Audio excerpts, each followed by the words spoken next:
And if you can dye a pond, you can dye some mulch. If you can dodge a wrench, you can dodge a ball. Tell you what, this is one big steamy pile of mulch.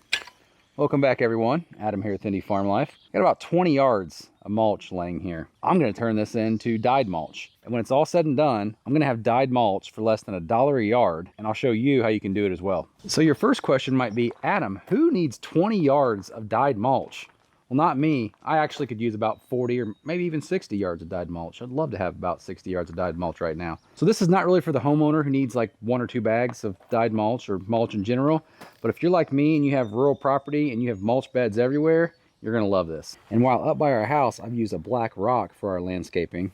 Out here in our wooded lawn, I've started making these little mulch beds just about everywhere. Because if you can take clusters of trees like this and group them together in a mulch bed, you no longer have to weed eat inside there. And you can see I got more mulch to add back here. And these two here are certainly a candidate. But these little mulch beds have cut down on my trimming significantly. Check out this mammoth one here.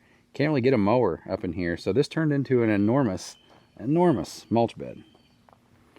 Got one out there and several here in the backyard as well. So the first couple things you may notice there. 1, Adam, that's not black or that's not dyed. I know, we're gonna get to that. 2, looks like you're a little light on mulch in a lot of those places. Yeah, I did all that last fall. I ran out, I only had 20 yards last fall. I just got some coverage where I could. Need to do a whole lot more, hence that 20-yard pile. And 3, Adam, where do you just get 20 yards of mulch? Well, I'm glad you asked. So if you aren't familiar or haven't heard of it, there's a website out there called ChipDrop. I'll put a link down below. Basically what it does is it pairs homeowners or property owners with arborists. The arborists pay to be on the platform. You put in your name, your address, a picture of where you want chips dropped, and they'll come out and drop a pile like this for free. You can add a tip of 20, 40, whatever you want on top of that, and that might bring you to the top of the list, but you can get a pile like this for free. They also have an option to deliver logs, which I have never done before, but as soon as I make it through all the firewood logs we have to split out here, I'm gonna reach out to them and see if I can get a load of logs and see what that looks like. Because if they could steadily deliver logs, that'd be a great firewood source. And I'm sure they'd much rather deliver logs than have to run all those logs through a chipper. I gather most folks probably don't want logs. Anyway, for free, you can get 20 yards of mulch. Now this would be a little rougher than what you see at a garden center or buying bags. It's gonna have some leaves in it, but it's gonna do exactly what you need it to. So it's pretty simple. You have your mulch, you get out your favorite landscape fabric, put it down, pin it down, lay the mulch, and then you come back and you actually spray dye on it. And so just as a point of reference, here's my favorite landscape fabric. Most folks probably don't have a favorite landscape fabric, but I'm weird. I've probably bought 5 rolls of this. You can get it in a 300-foot roll on Amazon, and it's 6 feet long or 6 feet tall or wide, whatever you want to call it. And they typically grade this stuff by weight. So this is 5-ounce fabric, pretty heavy duty stuff. Certainly cannot tear it. You have to use a knife or scissors to cut it. These have become my favorite landscaping stakes. What is that? Probably 6-inch. They're squared off, and they come with these little plastic washers, if you want to call them that thread through and help pin the fabric down. And then of course your mulch dye. This is one of the higher rated ones on Amazon. You'll find it all over the place. They make it in black, brown. I want to say they make it in red. At least another company makes it in red. But this is a gallon, and I believe a gallon will cover like 14,000 some odd square feet. That's how I backed into my $1 per yard cost. I took the cost of this gallon, assumed I was spreading mulch about 4 inches thick, and figured out how many square feet or how many yards that would cover.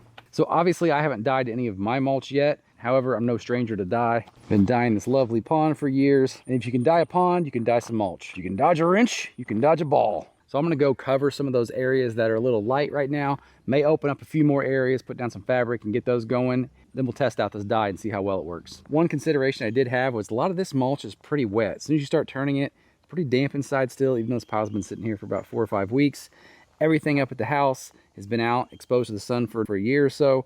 So that is gonna be much drier than this. I'll be curious to see how this damper, wetter mulch takes the dye. I'm sure it'll be fine, but may have to come back and hit it a second time. I still need to trim the edges on some of these, round them out a little bit more, but I added a bed here. Definitely too far out that way. Got one over on that side of the driveway as you approach, and may even just come back around these single trees and get a mulch bed around them. But for now, the focus is clusters. I may go along these arborvitaes I just planted, but definitely this one here by the outdoor shower. Just kind of dress up the entrance here to the property. Now this is the fun part.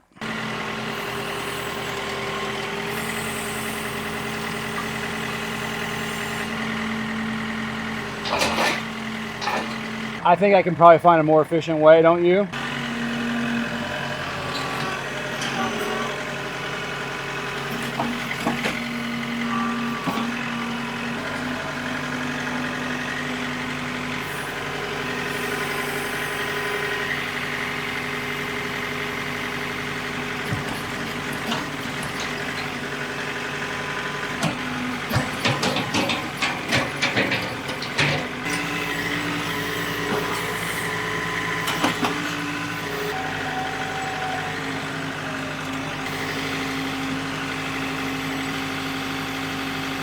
I moved about 8 or 10 loads with the tractor.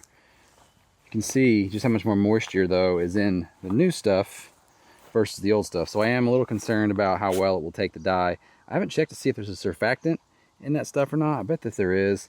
If not, that's something you can always add. So I'm going to spend some time off camera running these very high horsepower machines here, get this leveled up, and then we'll grab the dye. And if you're wondering what the pile looks like now, it's about maybe a third gone or so. Maybe not quite even that. That thing's helpful. So I just mixed up a batch of this dye. I did about 1.5 gallons or so.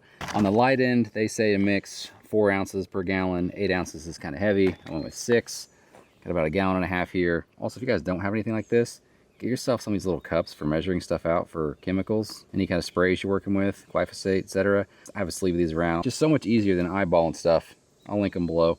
It's noteworthy that this stuff will die about anything it touches. If you have plants in the area, they suggest wetting them down and also covering them. Same with concrete, wet it down. Anything you don't want this to be on, just wet it first so it won't adhere. All right, let's go have some fun. All right, here goes nothing. I apologize for the lighting.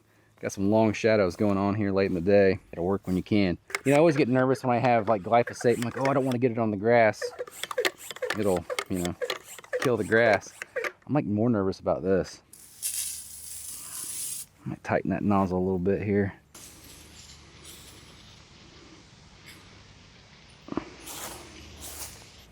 That's already kind of therapeutic. Check this out here. Again, the lighting's not great. But pretty good coverage on this stuff. Just walk out here in some of the more full sun stuff and see.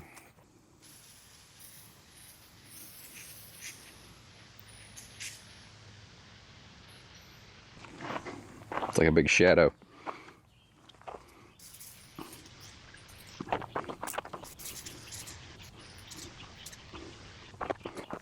I don't know how it looks like actually on camera. Through the screen, it looks like there's some kind of like shadow on this. But anyway, it's covering very nicely.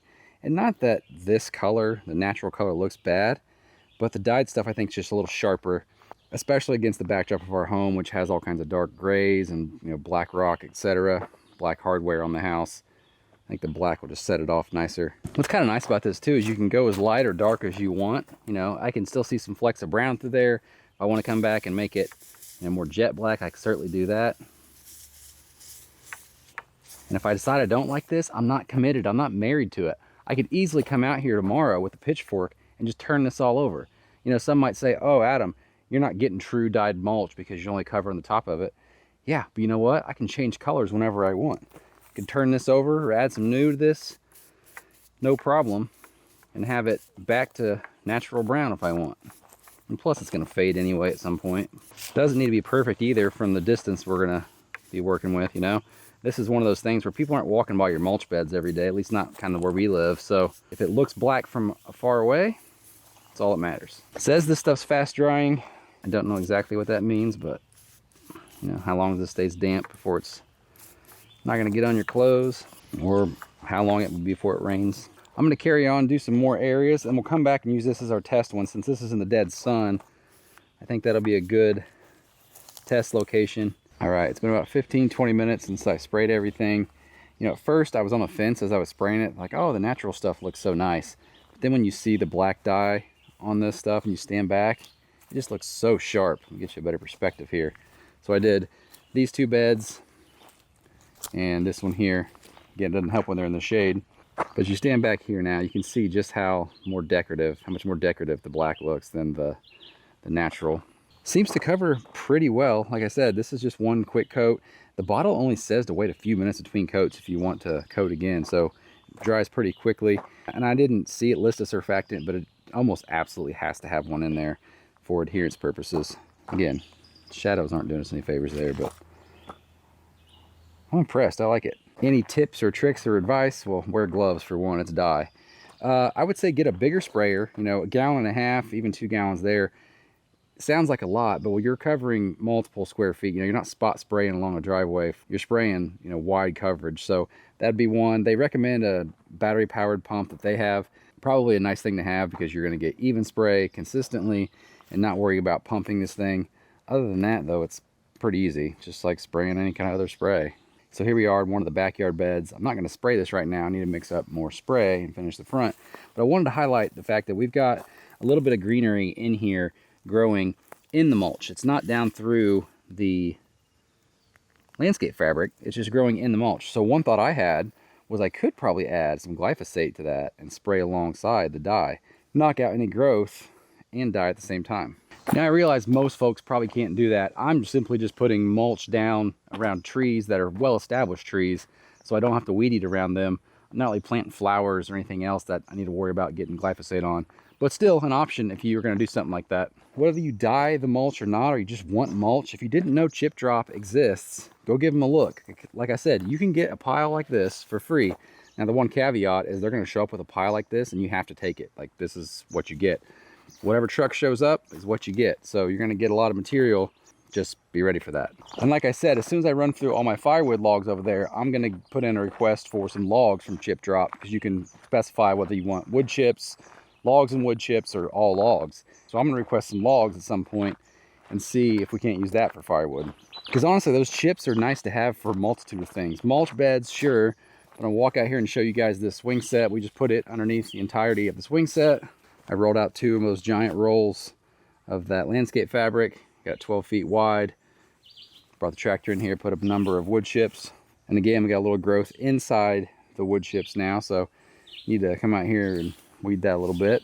We've also used those wood chips for paths through the woods. Another great use for those things to keep the path from getting muddy. So if you have rural property and you want mulch or dyed mulch and you don't want to spend an arm and a leg and you want it delivered to your house for literally free, check out ChipDrop. All right, guys, that's going to do it for me. It's incredibly hot and I have more mulch to spread and more mulch to dye. See you guys next time. Take care.